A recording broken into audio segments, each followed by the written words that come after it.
Hello दोस्तों, आज मैं आप लोगों को आधारभूत आनुपातिक प्रमेय के बारे में बताऊंगा। इसे सिद्ध करके भी दिखाऊंगा। इसे थेल्स प्रमेय भी कहते हैं क्योंकि इसकी खोज जिस गणितज्ञ ने की थी उनका नाम थेल्स था, इसीलिए उनके नाम पे ही इसको थेल्स प्रमेय भी हम लोग कहते हैं। उन्होंने क्या पाया कि जब कभी भी कोई, जैसे ये एक ट्रायंगल है, ये ABC, उन्होंने देखा कि अगर एक भुजा के समांतर हम एक रेखा खींचते हैं ऐसे DE, तो इधर का रेशियो जो आता है वही इधर का रेशियो आता है। कहने का मतलब ये हुआ कि एक भुजा के ये समांतर रेखा खींची गई, अन्य दो भुजाओं को ये काट रही है, एक E बिंदु पे AC को काट रही है, AB को D पे काट रही है। तो उन्होंने ये पाया, नाप के देखा है, ऐसे नहीं, मानना ही नहीं है, नाप के बार बार देखते थे कि अगर ये हम AD की लंबाई निकालें और DB की लंबाई निकालें, बाद में हम इसको भाग कर दें AD/DB, तो जो वैल्यू आती थी वही इधर की AE/EC की वैल्यू करने पे भी आती थी। तो इसी को उन्होंने एक प्रमेय का नाम दे दिया। और प्रमेय इसी चीज़ को कहते ही हैं कि जो चीज़ हमेशा के लिए सत्य हो, जो बात हमेशा के लिए सत्य हो और उसे प्रूव करके सिद्ध भी किया जा सकता हो, उसी को कहते हैं प्रमेय। तो ये कथन बना इनका कि एक त्रिभुज की एक भुजा के समांतर खींची गई सरल रेखा अन्य दो भुजाओं को जिन दो बिंदुओं पर प्रतिच्छेद करती है वे बिंदु भुजाओं को समान अनुपात में विभाजित करते हैं। मतलब ज़रूरी नहीं कि आप बिल्कुल यही लैंग्वेज में इसको याद करिए, आप ऐसे ही सिंपल याद कर लीजिए कि किसी भी त्रिभुज में एक भुजा के समांतर खींची गई रेखा अन्य दो भुजाओं को समान अनुपात में काटती है। अनुपात का मतलब बटा। अब इसको हम लोग सिद्ध करेंगे तो सिद्ध करना बिल्कुल आसान होता है किसी भी प्रमेय को, इसलिए कि उसमें ज़्यादा कुछ लिखना नहीं होता। उसमें दिया है, सिद्ध करना है, रचना करनी है और उपपत्ति लास्ट में। यही 4 स्टेप लेके उपपत्ति में हम लोग प्रूफ कर देते हैं। लिख के देखते हैं, आपको बता दे रहे हैं। जैसे मान लीजिए पहले दिया है, अब देखिए हमें क्या दिया है। कथन में अगर हम देखें तो एक त्रिभुज दिया है, तो लिख देंगे त्रिभुज। नेमिंग हमने अपने आप कर रखी है बना के ABC, तो बोलेंगे कि हमें त्रिभुज ABC दिया गया है। और कथन में ये भी दिया गया है कि अगर समांतर खींची जाए, यानी कि ये समांतर खींची गई है, DE समांतर है BC के, ये दिया गया है, तो उन्होंने कहा था कि वे भुजाओं को समान अनुपात में विभाजित करते हैं, यानी यही बात हमको प्रूफ करनी है। तो हम लिखेंगे कि सिद्ध करना है। सिद्ध करना है का मतलब कि हमें क्या सिद्ध करना है? हमें सिद्ध करना है कि अनुपात बराबर होता है इधर AD/DB बराबर होगा AE/EC।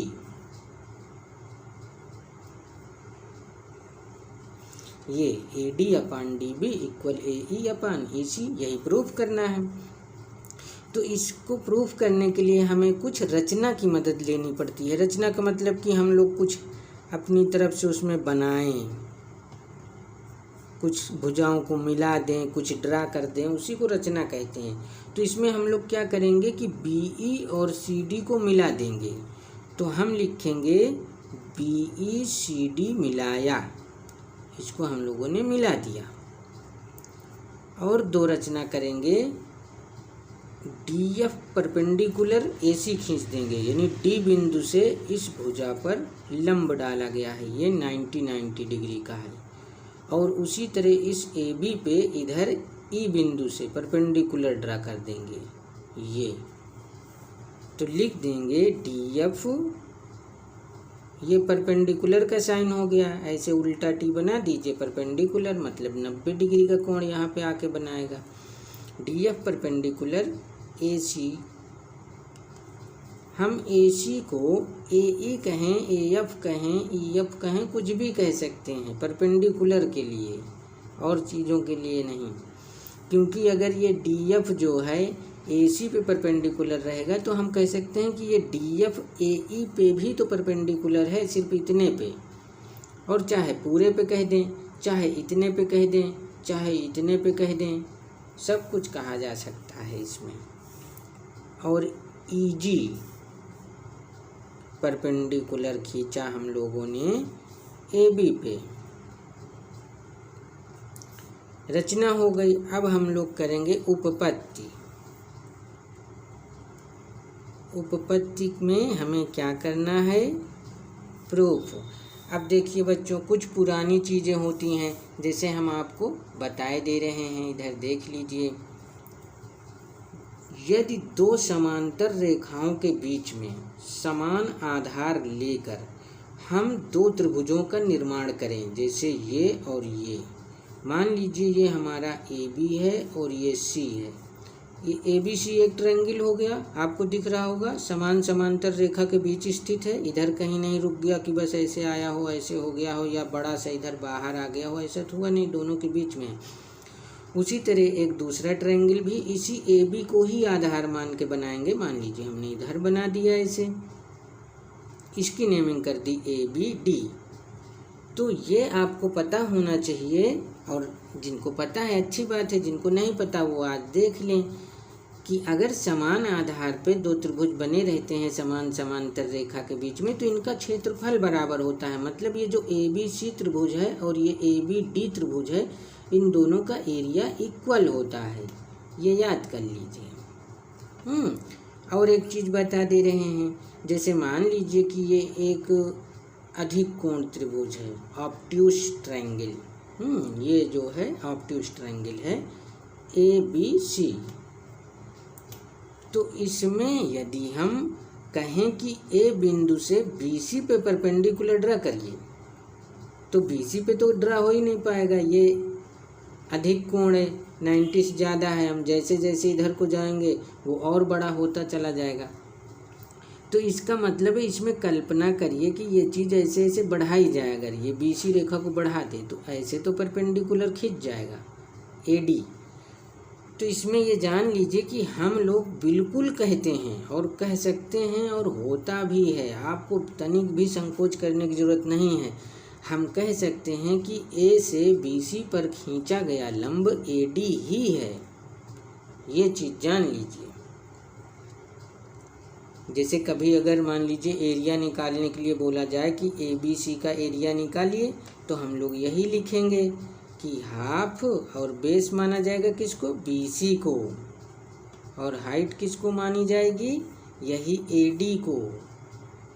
जबकि ये बाहर था BC के, लेकिन मैथ में यही होता है, इसको भी आप ध्यान से समझ लीजिए। इन्हीं दो बिंदुओं का सिर्फ यूज करके इस थ्योरम को प्रूफ किया गया है और कुछ भी नहीं है। अब उपपत्ति में हम लोग इसमें लिखते हैं, ये हम पूरा त्रिभुज ABC लिए, इसमें DE समांतर है BC के, प्रूफ करना है AD/DB = AE / EC। और हमने रचना कर दिया कि BE और CD को मिलाया, EG परपेंडिकुलर, DF परपेंडिकुलर खींच दिया इन दो भुजाओं पे, ये हमने सब लिख दिया। अब हम लोग उपपत्ति की ओर चलते हैं।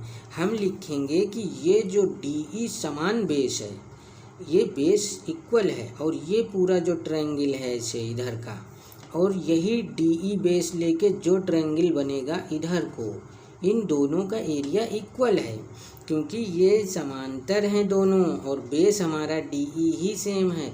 तो यही वाला नियम तो लग रहा जो हमने बताया कि समान बेस है और समान समांतर रेखा के बीच स्थित हैं, इसलिए दोनों का क्षेत्रफल बराबर होगा। तो हम इसको लिख दे रहे हैं कि area of triangle DEB equal होगा एरिया ऑफ ट्रायंगल DEB। हमारा हो गया। अब DE बेस लेंगे तो ये ट्रायंगल इधर का बच्चा DEC, चाहे इसको CDE बोल दीजिए, चाहे जैसे लिखिए, आपकी मर्जी है। बस तीनों कैपिटल लेटर ये जो हैं अक्षर, यही तीनों यूज करने हैं। बस हमने लिखा DEB, अब आप लिख दीजिए CED। यही दोनों त्रिभुज है, एक ये इधर वाला ऐसे त्रिभुज और ये एक इधर वाला ऐसे त्रिभुज, ये दोनों बराबर रहेंगे क्योंकि इनका दोनों का बेस सेम है और इनका ये जो वर्टेक्स है ये इसी पैरेलल लाइन पे है, कहीं ना अंदर है ना बाहर है, इसलिए क्षेत्रफल बराबर होगा।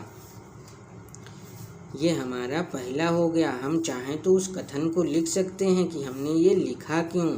इसको हमने इसलिए लिखा है क्योंकि हमारा त्रिभुज DEB और त्रिभुज CED समान समांतर रेखा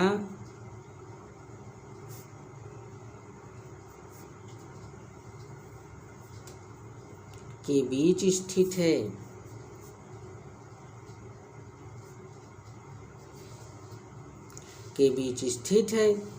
और दोनों का आधार समान है।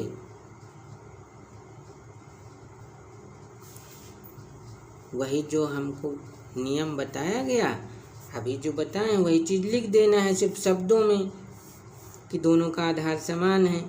तो जो चीज़ होता है, जैसे अभी हम लोग इसको पढ़ लेंगे, थेल्स प्रमेय को ही पढ़ लेंगे, तो इसका हम लोग क्वेश्चन में क्या होता है, डायरेक्ट यूज करते हैं फिर कि अगर ये समांतर है तो बस इतना बटे इतना बराबर होगा। रीजन में लिख देते हैं क्योंकि थेल्स ने कहा, यानी थेल्स प्रमेय है, डायरेक्ट ही लिख देते हैं। तो उसी तरीके से इसमें है, ये चीज़ हमने बराबर लिख दिया डायरेक्ट। अब हम कारण बता दे रहे हैं कि कारण यही है कि दोनों समान समांतर रेखा के बीच में स्थित हैं, दोनों का आधार समान है। उसके बाद अब हम लोग एरिया लिखेंगे, वो भी अपॉन में, क्योंकि देखिए जो भी टेक्निक होती है किसी बात को प्रूफ करने के लिए होता है। तो हम थेल्स प्रमेय को प्रूफ करने के लिए इसमें देखेंगे कि ये चीज़ें बटे में हैं। अगर ये चीज़ें बटे में हैं तो जाहिर सी बात है हम लोगों को कुछ ना कुछ बटे का सिस्टम लगाना पड़ेगा।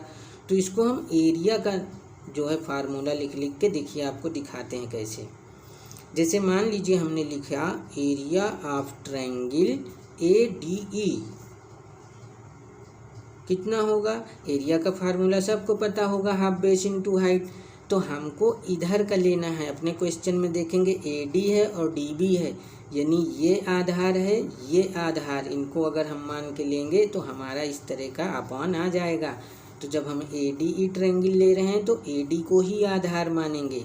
तो हमारा हो गया हाफ, और ये आधार जो बेस है AD हो गया, और AD पे लंब कौन है, EG है, EG लिख दिए। फिर इधर लिखेंगे अपॉन, क्योंकि अपॉन का ही चाहिए था हमको। अब ये देखिए यहाँ अपॉन में BD है तो हम ये BD वाला लेंगे, तो ये हो जाएगा हमारा BDE, ये ट्रायंगल जो हम यहाँ लिखे थे BED वाला। तो एरिया ऑफ ट्रायंगल BED, इसका भी फार्मूले से लिख देते हैं हाफ बेस इनटू हाइट से। तो बेस हमको BD ही लेना है। तो अब बताइए, जब हम इसको बेस ले लेंगे तो सामने वर्टेक्स तो हमारा E है, यानी शीर्ष E है। E से इस पे खींचा गया लंब कौन है, ये है EG, क्योंकि इस पे तो खींचेगा नहीं यहाँ से कहीं, तो इधर ही जाएगा बाहर, ऐसे ऐसे, ये जो हमने यहाँ पे बताया था कि बाहर ही खींचता है आके। तो ये लिख दिए EG, half base into height. Base हमारा हो गया BD और ये हाइट हो गई EG। अब इसमें देखिए half half cancel, EG cancel, AD अपन BD आ गया।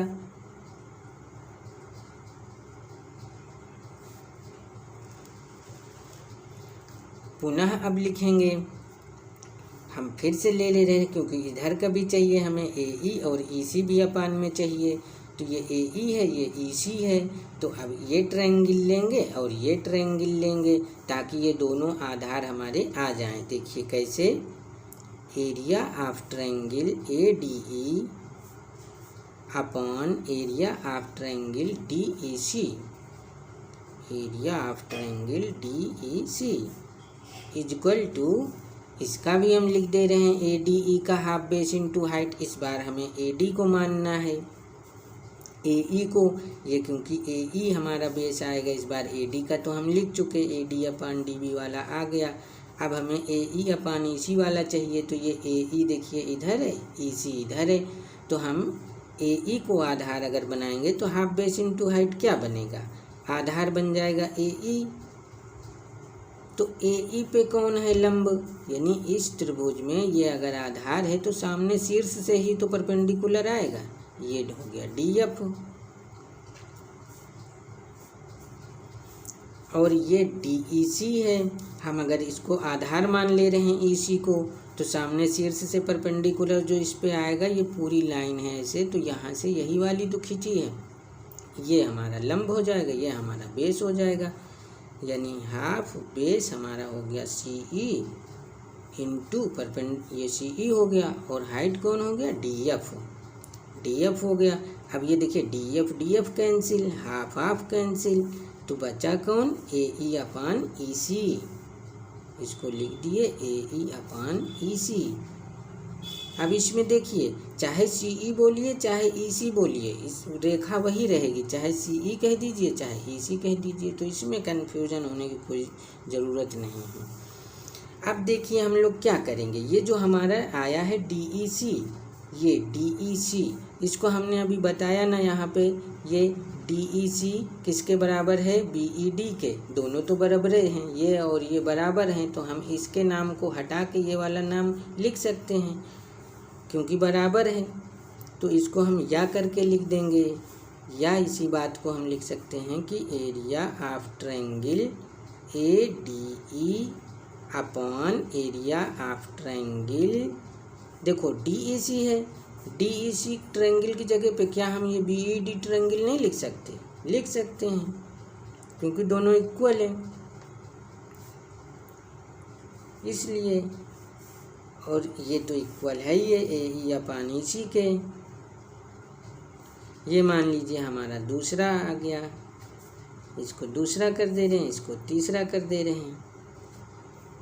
अब देखिए बच्चों, यहाँ पे ये जो area of triangle A D E B E D, वही चीज़ A D E B E D, मतलब इधर इधर का सेम हो गया है एल एच एस।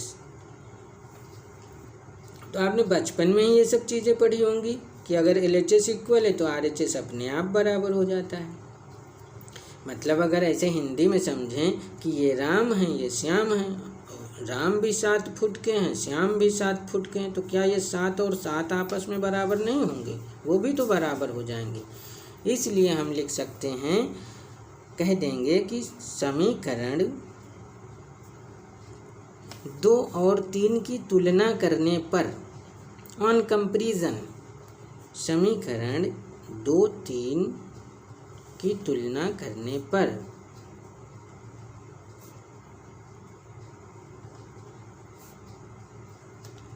करने पर क्या प्राप्त हुआ, ये दोनों हमको बराबर प्राप्त हो गए, बस यही है।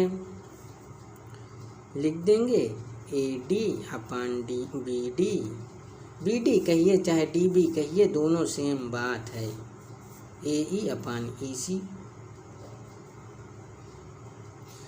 अब आप यहाँ से मिला लीजिए कि हमें प्रूव क्या करना था, हमें ये प्रूव करना था कि A D upon D B बराबर होगा ए ई अपान ई सी, और ये वही चीज़ देखिए आ चुका है, A D upon D B equal A E upon E C, यानी जो प्रूफ करना था वो प्रूफ हो गया। हिंदी में इसको लिख देते हैं इति सिद्धम, और इंग्लिश में लिख देते हैं हेंस प्रूव्ड।